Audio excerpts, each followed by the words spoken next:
ប់ព្រោះរឿងជាតិហើយអ្នកវិរៈបរោះក្រឡាមស្លាប់មែនរួមឆោមសំភ័ងតែប្រលឹងនៅរួងគេទៅយង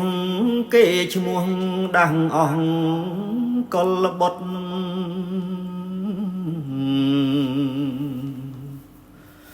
ចូលសងសឹក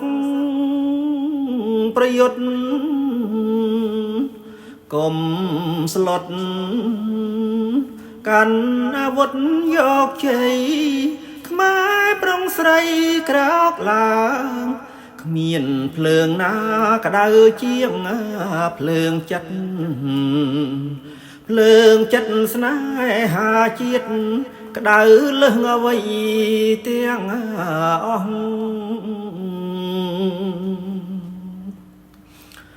មេឃពណ៌លឿងទុំមេឃយំស្ដាយសែងសូរិយាដូចខែមរាកំពុងយំដាស្ដាយស្រណងវិរៈបរងម្លេងទេអោខ្មែរអើយខ្មែរអើយត្រូវតែស្នេហ៍ជាតិឲ្យស្មោះ